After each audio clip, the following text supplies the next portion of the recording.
What really makes a billionaire? Is it luck? A brilliant idea or some very unusual habits? From Vanderbilt's greed to Rockefeller's obsession with wealth, from Hughes's madness to Oprah's gratitude, billionaires don't just succeed, they live in extremes.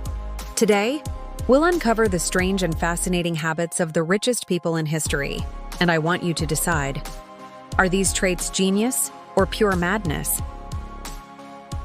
Cornelius Vanderbilt, the Commodore, rose from a single ferry boat to become the richest man in America, driven by one force: greed.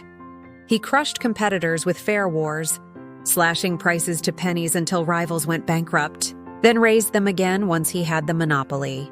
He refused partnerships, blocked trains from reaching New York unless competitors surrendered, and treated business like war. In his early years, he lived frugally, reinvesting every dollar to grow his empire. But as his fortune expanded, he too embraced luxury, building grand estates and living like royalty. Yet despite all his wealth, he gave almost nothing to charity. His greed built one of America's greatest fortunes, but also made him feared and hated. Do you think greed fuels success or destroys it? Andrew Carnegie, another titan of the Gilded Age, chose the opposite path. He built a steel empire and one of the greatest fortunes of his time. Yet he lived modestly, a simple home, a library, summers in Scotland. He believed luxury weakened character. Carnegie's philosophy was clear: the man who dies rich dies disgraced.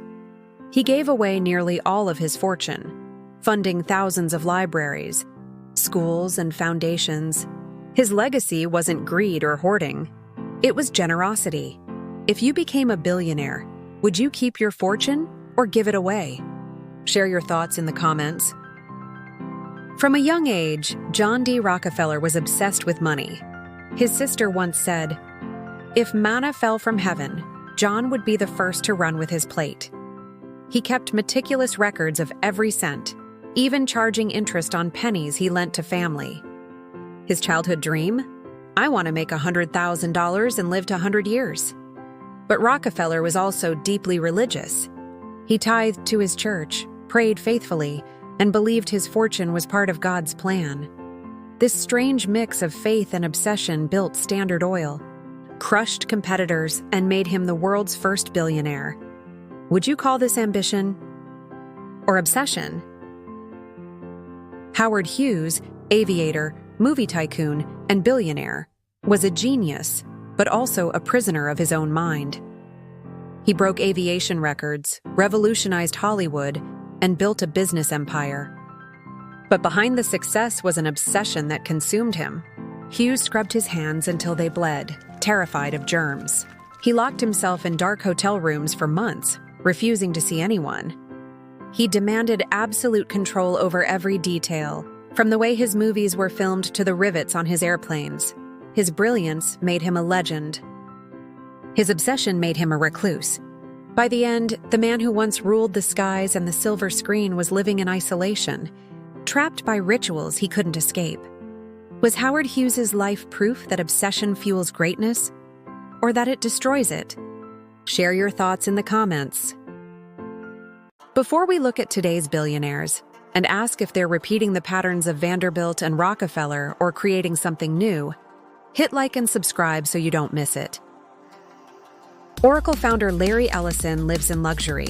Private islands, super yachts, even fighter jets. He sees wealth as something to be enjoyed. But Ellison also gives. He's pledged billions to charity, especially in medical research and education. For him, wealth is about both enjoying life and shaping the future. What about you? If you had billions, would you spend it, give it away, or do both? Meanwhile, Warren Buffett, one of the richest men alive, chose simplicity. He still lives in the Omaha house he bought in 1958, worth a tiny fraction of his fortune. For decades, he started mornings with a McDonald's breakfast and a Coke. Buffett never built palaces, yachts, or private islands. To him, modesty isn't just a lifestyle, it's a philosophy. He believes wealth should be used wisely, and he has pledged to give most of his fortune away. A billionaire who lives simply, invests patiently, and gives generously, Buffett stands out in a world of extravagance. If you had billions, would you live modestly like Buffett or indulge in luxury? Steve Jobs lived by habits that fueled his focus. He wore the same black turtleneck, jeans, and sneakers every day, saving mental energy and creating a signature image. He often held walking meetings, believing movement sparked clearer thinking and freer ideas. And he was obsessed with perfection, from the design of a circuit board to the feel of an iPhone box. For Jobs, excellence lived in the smallest details. Do you see these traits as discipline and vision, or as obsession taken too far? Steve Jobs made the black turtleneck iconic. Mark Zuckerberg found his own version, the plain gray t-shirt. Like Jobs, he believes small daily choices drain energy. By removing fashion decisions, he saves focus for building Meta and making billion-dollar calls. The gray t-shirt became his signature, his way of turning simplicity into power. Do you see this as smart efficiency? Or just boring routine? Elon Musk is known for pushing human limits, starting with his own. He slept on factory floors, worked 100-hour weeks, and skipped vacations for years. I go to sleep, I wake up, I work, go to sleep, wake up, work, do that 7 days a week. No choice. He once said, "Nobody ever changed the world on 40 hours a week." For Musk, comfort comes second to progress. That relentless drive built Tesla, SpaceX, and more. But it's also raised questions about burnout, obsession, and balance. Do you admire Musk's work ethic, or see it as unhealthy obsession?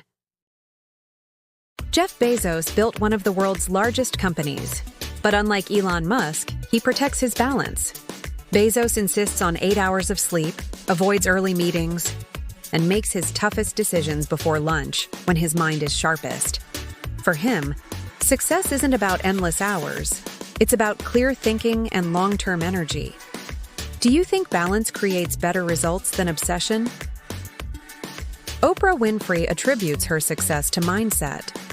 She practices daily gratitude journaling and believes in visualization, imagining her goals before achieving them.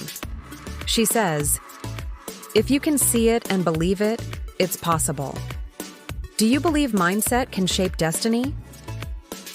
Every billionaire shows us a different path. Some sacrificed everything. Others found strength in moderation. Their habits shaped not only their fortunes, but the world around us.